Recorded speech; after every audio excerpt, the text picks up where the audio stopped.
भारतातल्या मुस्लिम समाजासमोर फाळणीनंतर काही जास्त अवघड स्थिती निर्माण झाली हे तर आपल्याला सगळ्यांना माहीतच आहे. काय मी सुरू केलेलं आहे ना कसं?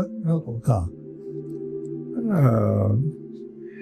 फाळणीच्या वेळेलाच अनेकांना हे जाणवत होतं की फाळणीनंतरही भारतात मुस्लिम संख्या बऱ्यापैकी राहणार आणि त्यांना फार अवघड जाणार, कारण काही मुस्लिम पुढाऱ्यांनी या देशाची फाळणी घडवण्यात पुढाकार घेतला. याच्याबद्दल बहुसंख्य लोकांचा राग हा सोसावा लागणार. त्या स्थितीतून इथल्या मुस्लिम समाजानं त्या मानानं बरंच धैर्यानं सावधगिरीनं वाटचाल केलेली आहे हे आपल्याला लक्षात घेतलंच पाहिजेल आहे.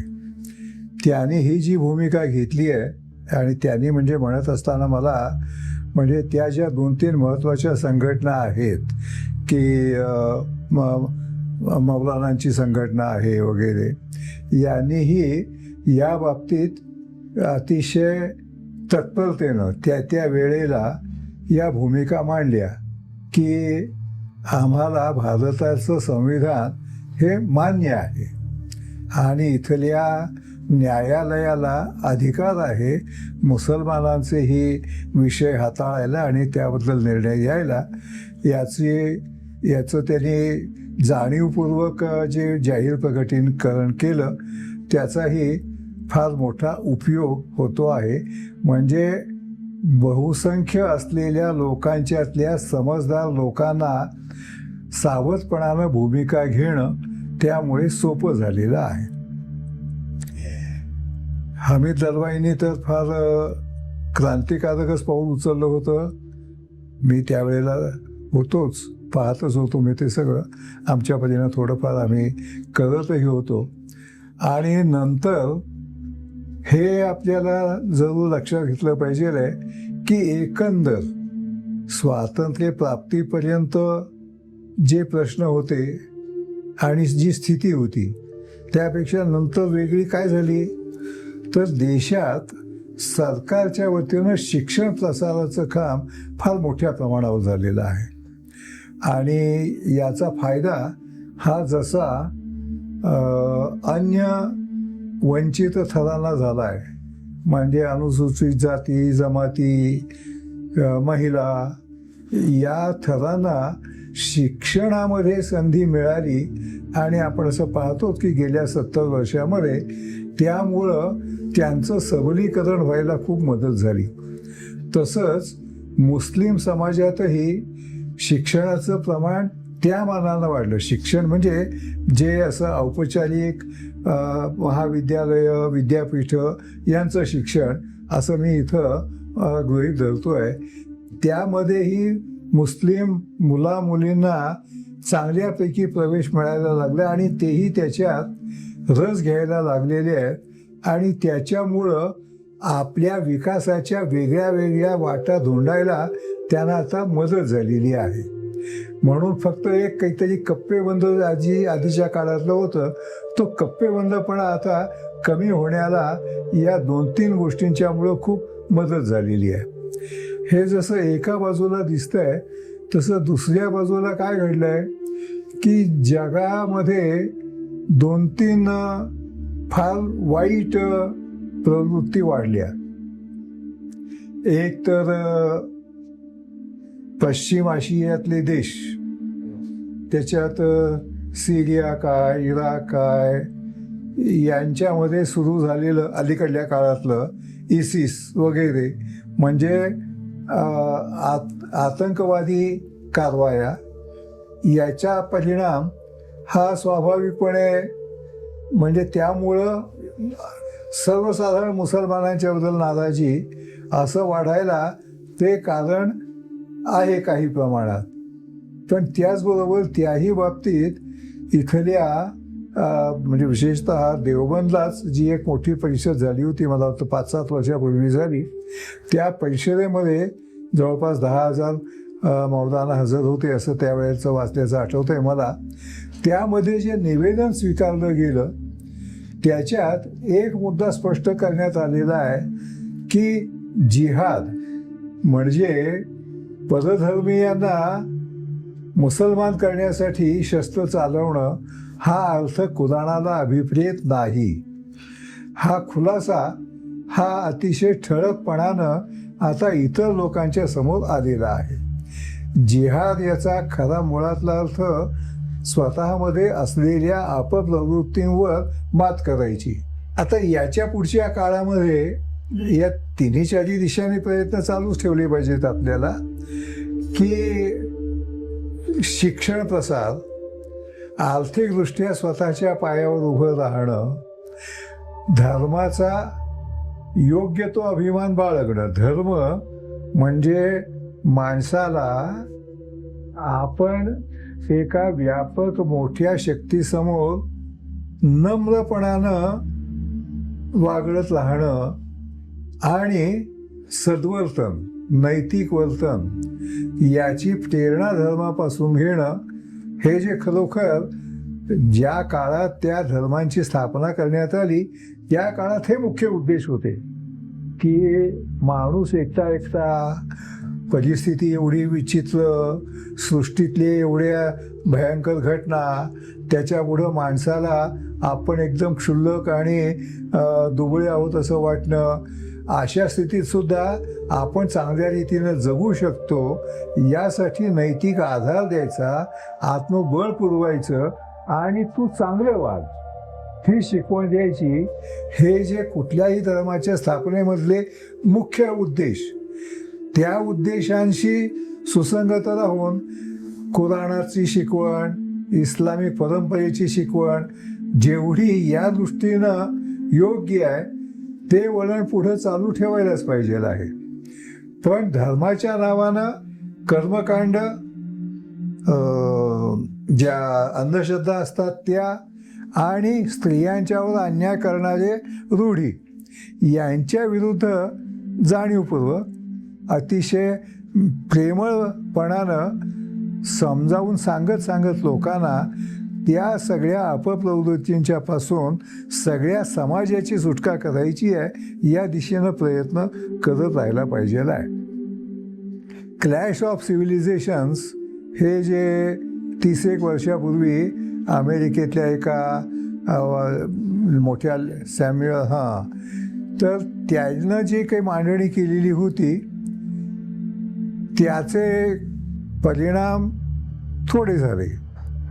पण मुस्लिम समाजानं ख्रिश्चन धर्माविरुद्धही फार कडवटपणानं भूमिका घेतलेली नाही हे जरूर लक्षात घेतलं पाहिजे आहे. चीनमध्ये म्हणजे रशियामध्येही काही काळ जोपर्यंत तिथं सोव्हिएट युनियन ही व्यवस्था चालू होती त्यावेळेला मुस्लिमांना आवाज व्यक्त करायलाच वाव नव्हता. नंतर एकदम प्रकट म्हणजे मोकळं झाल्याबरोबर काही जण काही बोलायला लागले आणि मग कुठं त्यांच्यावर काही बंधनं घातली गेली आणि आता त्याच्यातून बाहेर आलेली आहेत माणसं. आता त्या जुन्या सनातनी वृत्तींच्या आधारे नाही वाटचाल करायची, नव्या दृष्टीनं वाटचाल करायची. हे आता विशेषतः हे जे छोटे देश आहे कझाकस्तान, तुर्कमेनिस्तान वगैरे तिथंही हे तर झालेलं दिसतंय. माझं वाचन फार थोडं आहे पण तरी हे आहे असं मला कुठं वाचायला मिळालं आहे. चीनमध्ये हे जरा व्हायला लागलेलं आहे. चीनमध्येही असे काही प्रदेश आहेत जिथे मुस्लिम समूह चांगल्या संख्येनं राहत आहेत आणि तिथली जी सत्ता आहे ती एकाधिकार चालवणारी सत्ता आहे आणि तिच्याकडून काही दडपशाही होण्याची दिसत आहेत. कुठं उदाहरणं ती घडलेली आहेत. पण त्याही विरुद्ध आम्हाला मानवतेच्या दृष्टीनं पुढं जायचं आहे, आम्हाला आत्मविकासाचे मार्ग शोधायचे आहेत अशी भूमिका घेऊन तिथल्या काही मुस्लिम तरुणींचे प्रयत्न चालू असणार असं कुठं वाचायला मिळतं आहे. या दिशेनंच प्रयत्न पुढच्या काळात व्हायला पाहिजे आहेत असं मला वाटतं. आपल्या अगदी जवळ म्यानमारमध्ये जे घडलं ते पहा किती वाईट आहे. रोहिंग्या असा एक छोटा समूह, त्यांचं इतक्या दुष्टपणानं म्हणजे त्यांना देशातून बाहेर हाकलून देणं काय, तिथं राहिलेल्यांना त्यावर अत्याचार करणं काय. आणि म्हणजे प्रत्येक धर्मातल्या लोकांनी म्हणजे धर्माचं नाव घेणाऱ्या लोकांनी, धर्माच्या लोकांनी म्हणण्यापेक्षा नाव घेतात धर्माचं, खरं स्वतःचं जे काही आपल्यामधलं हीण असतं, अहंकार, स्वार्थ, त्यालाच बळी जाऊन हे सगळं होत असतं. तर आता स्वतः बौद्ध धर्म मारणारा म्यानमार मानतोय, पण तिथं मी एका ठिकाणी वाचलं की बोधी संघ यांनी सुद्धा रोहिंग्यांच्यावर अत्याचार केलेले आहेत. पण ठीक आहे, आता ते झोसावं लागलं, भोगावं लागलं, त्याच्यातून बाहेर पडायचं आणि त्या सगळ्यांना मानवतेच्या दृष्टिकोनातून पुढची वाटचाल करायला मदत करायची, ही भूमिकाच ठेवून काम करत राहावं लागणार आहे आपल्याला. अलीकडच्या काळामध्ये भारतातले जे मुस्लिम आहे, खरं तुम्ही म्हणालात ते अगदी बरोबरच आहे की एक बुद्धिजीवी वर्ग निर्माण झालेला आहे. मराठी भाषेतून महाराष्ट्रात साहित्य निर्माण करणाराही असं एक चांगला गट निर्माण झालेला आहे. संशोधने होत आहेत वेगळ्या पद्धतीने. हे सगळं असतानाही हिंदू मुस्लिम प्रश्न म्हणून जे काही समोर आलेलं आहे त्याचं स्वरूप पहिल्यापेक्षा आता जरा अजून उग्र असं होताना दिसतंय. म्हणजे मुस्लिम सत्यशोधक मंडळाने मुस्लिम कम्युनलिझम थोपवण्यासाठी आणि ते मुस्लिम धर्मवादी राजकारण जे आहे त्याचं बरंच समाचारी घेतला, प्रहार केले, चिकित्सा केली. पण आता जरा हिंदुत्ववाद वेगळ्या पद्धतीने आक्रमक होताना दिसतोय आणि मुस्लिम समाजामध्ये अधिक असुरक्षितताही म्हणूया. सच्च समितीचे सगळं रिपोर्ट्स वगैरे पुढे आले, त्याबद्दलची उदासीनताही मोठ्या प्रमाणात दिसते. तर हे एका कोपऱ्यामध्ये ढकलत राहणं समाजाला. तर या परिस्थितीच्या संदर्भामध्ये कसं काम करता येईल, काय करता येईल?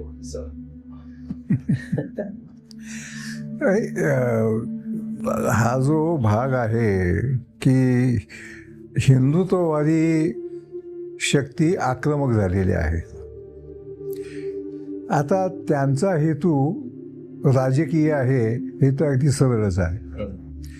म्हणजे हिंदू धर्मातल्या काही चांगल्या तत्वांचा प्रसार करावा असं त्यांच्यापैकी कोणीही करत नाही.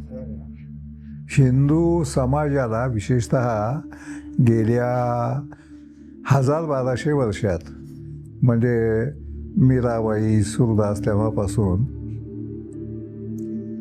या भक्ती संप्रदायानं हिंदू सनातनीपणा, पुरोहितशाहीचं वर्चस्व याच्यापासून सर्वसामान्य माणसाला मुक्त करण्याचं काम केलं. तो धागा घेऊन पुढं जायचं हे तर त्यांना आवडत नाही, कारण त्यामुळं त्यांना राजकीय फायदा काही मिळत नाही. हिंदुत्व म्हणजे जे स्वतःला आज हिंदुत्ववादी म्हणत आहेत त्यांना. पण त्यांचं हे सगळं राजकारणासाठी चाललंय हे अगदी कोणालाही समजायला लागलं अलीकडे. सगळ्यांनाच ते लक्षात येते आहे. सामान्य माणसं कितपत त्याला साथ देतात. मतदान फार झालं, मतदान त्यांना जास्त होण्याला राजकीय कारणंही तेवढीच आहेत.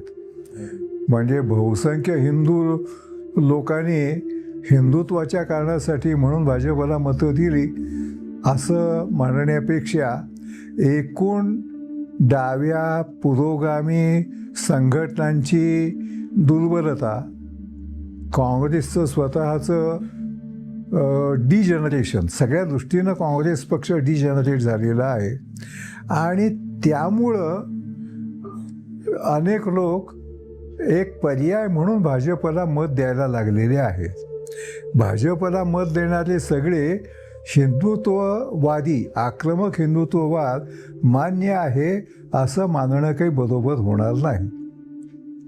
म्हणून ही फेज ही तात्कालिक आहे. तात्कालिक म्हणजे आता समाजाची वाटचाल चालू आहे. तात्कालिक म्हणजे 5-10 वर्ष जातील याच्यात, काय वर्षात संपेल असं काही मी म्हणत नाही.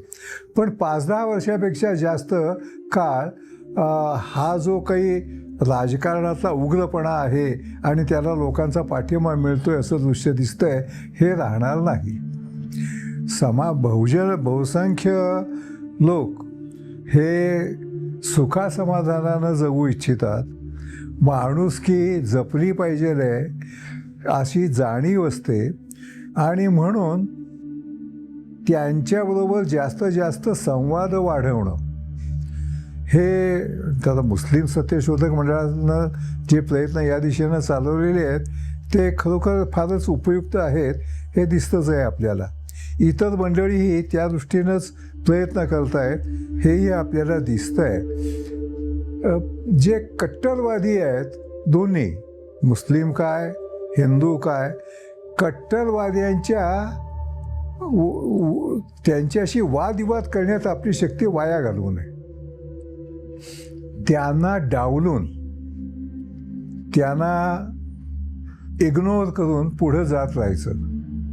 बाकीची माणसं त्यांच्याशी संवाद कसा वाढेल हे बघायचं, हेच केलं पाहिजे.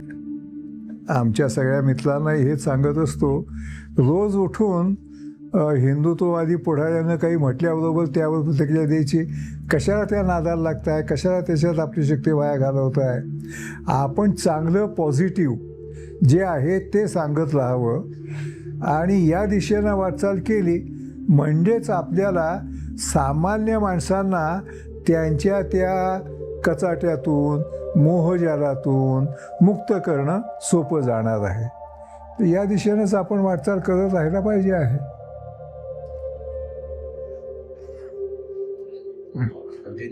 एक इस्लामोफोबिया असा एक प्रकार तयार करण्यात येतोय असं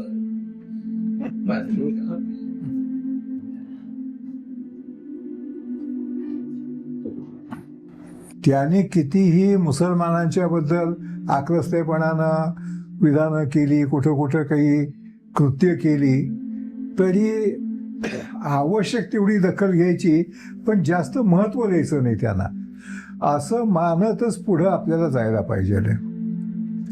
असुरक्षिततेची भावना कमी करण्याला म्हणजे पण आता हे झालेलं दिसतंय.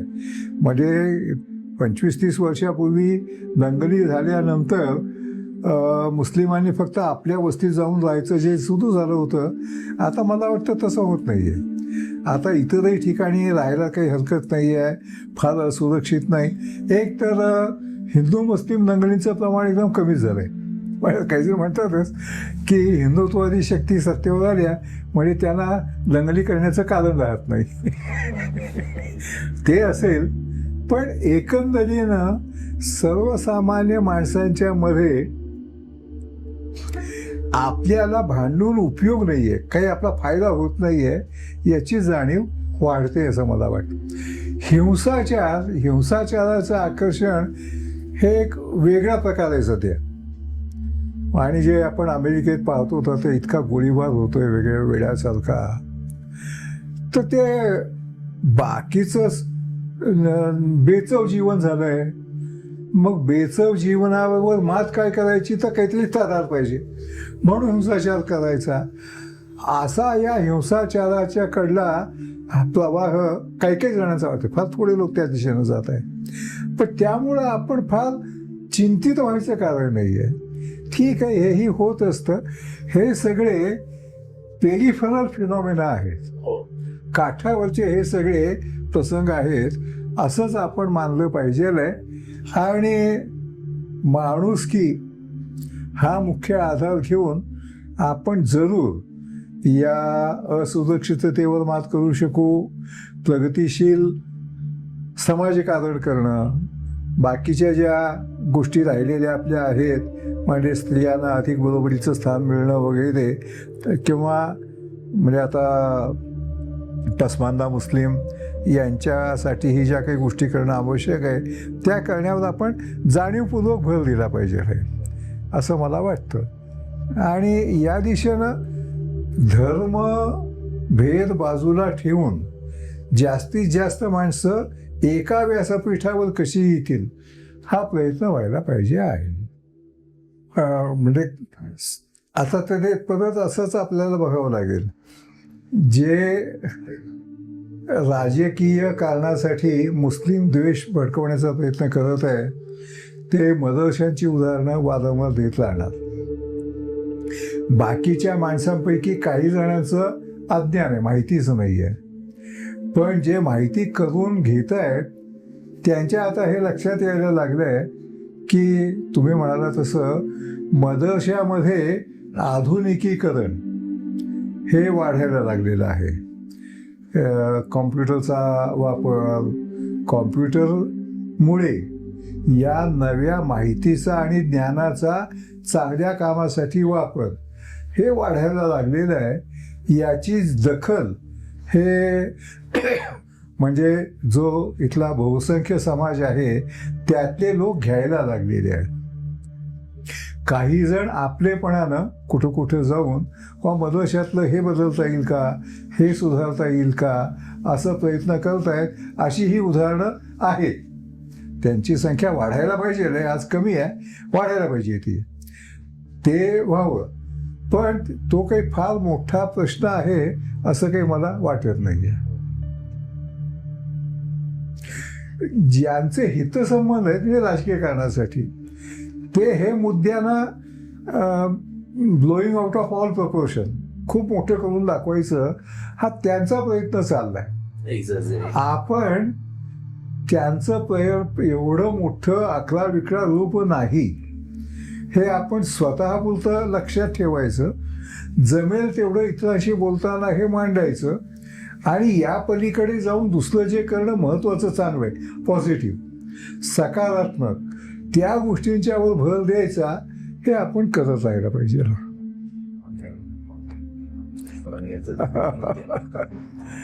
मुस्लिम महिलांच्या इथून प्रश्न, अलीकडच्या काळात झालेले काही बदल आणि एकूणच या संदर्भात परिस्थिती जी झालेली आहे, अजूनही मुस्लिम महिलांना तसं न्याय मिळालेला नाही. तर हा जो मंडळाने छेडलेला सुरुवातीपासूनचा प्रश्न आहे तो तसा अनुत्तरितच राहिलेला आहे. पण थोडाफार महिलांना धाडस करायला लागल्यात, सर्वोच्च न्यायालयापर्यंत जायला लागल्यात. अगदी हाजी अली सारखे दर्गे असतील, तिथलं आंदोलन असेल, मस्जिद मध्ये आम्हाला नमाज पडू द्यायला पाहिजे अशा प्रकारचे असेल, मुली प्रशासनातही येत आहेत बऱ्यापैकी. तर हा एका बाजूने दमनाचाही प्रकार चालूच आहे आणि दुसऱ्या बाजूला मुलींच्या मध्ये आत्मप्रेरणा निर्माण झालेल्या आहेत समतेच्या दृष्टीने आणि आत्मविकासाच्या दृष्टिकोनातून. या अनुषंगाने एकूण जी महिला, मुस्लिम महिलांची स्थिती यावर काही भाष्य कर. ते तर मी आधी जे म्हणालो की आपलं संविधानानं या अनेक वाटा मोकळ्या करून दिल्या. शिक्षण प्रसारावर सरकारांनी भर दिला. अर्थात तो आपल्या स्वातंत्र्य चळवळीचाच वारसा आहे आणि याचा परिणाम होऊन जसं अन्य वंचित थर, अनुसूचित जाती, जमाती, भटक्या, विमुक्त याच्यातल्या महिलासुद्धा आता पुढं चांगल्या संख्येनं यायला लागल्या, तसंच मुस्लिम समाजातल्या महिलांना सुद्धा वाव मिळायला लागला. त्या मुलींना एक असा आता विश्वास वाटायला लागला की आपण या दिशेनं जाऊ शकतो. हे रस्ते आता आपल्याला मोकळे झालेले आहेत. कोणी काही आपल्याला घरी आणून देणार नाही, पण आपण प्रयत्न करायला लागलो तर आपल्याला यश मिळायला अनुकूलता वाढलेली आहे, ही जाणीव वाढलेली आहे. आणि हेही आपल्याला मान्यच करावं लागेल. म्हणजे बहुपत्नीत्व हा खरा म्हणजे कायदा, ते कुराणात अमुक लिहिले वगैरे वगैरे हे आहे, पण व्यवहारात मुस्लिम समाजात बहुपत्नीत्व व्यवहारात फार कमी दिसतंय. तो केरळमधलाही सर्वे मला आठवतोय. म्हणजे जेमतेम 5% मुसलमानांचे तसे विवाह झालेले आहेत आणि 5.25% हिंदूंचे त्या भागात तसे विवाह झालेले आहेत. अशा त्या पाहणीतलं निरीक्षण आहे. मुख्य तलाकचा जो भाग आहे, कारण तो फार अमानुष आहे. म्हणून तलाकच्या बाबतीत जागृती वाढवणं असे काही प्रश्न उपस्थित होतात तेव्हा न्यायालयाचे दरवाजे ठोठावणं हे आता वाढायला लागलेलं हे तर दिसतंच आहे आपल्याला. 4-5 महत्त्वाची प्रकरणं ही धसायला लागली. हे करण्यामध्ये मुस्लिम स्त्रियांना बाकीचे लोक मदत करतायत, हे चांगलं लक्षण आहे. म्हणजे मी जे म्हणतोय की बहुसंख्य समाजातल्या लोकांना माणुसकीच्या भावनेतून आपण मुस्लिम लोकांना मदत केली पाहिजे हे आहेच कुठेतरी. याचा फायदा हा जास्त होत राहणार आणि तो घेतला पाहिजे. म्हणून नकारात्मक मुद्द्यांना बाजूला ठेवायचं आणि सकारात्मक मुद्द्यांच्यावर भर देत पुढं जायचं हे महिला आंदोलनाच्या बाबतीतही आपल्याला केलं पाहिजे, जाणीवपूर्वक ठरवून केलं पाहिजे असं मला वाटतं. विशेषतः सीएच्या विरोधामध्ये शाहीनबाग हा जो प्रकार होता कितीतरी महिला म्हणजे वेगवेगळ्या शहरांच्या दिल्लीत भले ते बुरख्यात का असेल आपण हमें चाहिए आझादी म्हणत होते. हो नाही म्हणजे शाहीनबाग खरोखर अनेक ठिकाणी शाहीनबाग झाले, अनेक म्हणजे हजारो ठिकाणी झाले. हे मी स्वतःही 4-5 ठिकाणी असं सहज जाता गेलेलो होतो. बीडचं मला आठवते फार मोठ्या प्रमाणावर तिथं ते चालू होतं ते. आणि बिदरला काय झालं मी मागं सांगितलंय का एकदा नाही, बिदरला ते शाहीन एज्युकेशनल इन्स्टिट्यूशन फार मोठा कॉम्प्लेक्स आहे. तर तिथे काय पद्धत आहे 8वी-9वीच्या मुलामुलींना ते करंट टॉपिक्सवर पथनाट्य किंवा नाटकं बसवायला उत्तेजन देतात. तर 9वीच्या मुलामुलींनी एक जे बसवलं होतं त्याच्यात एक सीन असा दाखवला होता, मैं कागज नाही दिखाऊंगी. ती कवितेची ओळ ती मुलगी जोरात बोलते आणि मुलगाही तसंच बोलतोय वगैरे. तिथल्या काय हिंदू रक्षा समितीनं त्याच्याबद्दल तक्रार केली. मग अगदी वरिष्ठ पातळीवरचा पोलीस अधिकारी तिथं गेला. त्यानं त्या लोकांना ताब्यात घेतलं, त्या मुलाला. त्या संस्थेच्या प्राचार्याला अटकेत ठेवलं. त्या मुलीच्या आईला, म्हणजे ती विधवा आहे, मग अधिकाऱ्यालाही भेटलो आणि नंतर मी पाहिलं 2 महिन्यानंतर त्यांनी ती सगळी कारवाई मागे घेतलेली आहे. तेव्हा हा जो बोल आहे म्हणजे कष्टकरी पाया या सुद्धा इतक्या हिमतीनं कागज नाही दिखाऊंगी हे म्हणायला पुढे येत आहे. म्हणजे त्या मुलीने सांगितलं मला हे आईनं शिकवलं. आता बाहेर या पद्धतीने करायला लागलं हे विशेष आहे. बीडलाही आम्हाला हेच दिसलं की इतक्या कष्टकरी थरातल्या बाया बसलेल्या होत्या तिथे, 200-250 बाया बसलेल्या होत्या त्या. या थरामध्ये आता ही जागृती पोहोचलेली आहे. म्हणजे फक्त सुशिक्षित मध्यमवर्ग, मुस्लिम असो हिंदू असो, तेवढ्यामध्येच या नवचेतना जागृत झाले तसं नाही, तर ज्या कष्टकरी आहे, परंपरेनं ज्या अज्ञानी राहिल्या त्यांच्यामध्ये समजा औपचारिक शिक्षण फार वाढलं नसेल पण जाणीवा वाढलेल्या आहेत आणि त्याच्यामुळं या जुन्या ज्या बंधन घालणाऱ्या रूढी आहेत त्याविरुद्ध महिलांचेही आंदोलनं वाढत जाणार मुस्लिम समाजातल्या सुद्धा, असं मात्र मला नक्कीच वाटतं.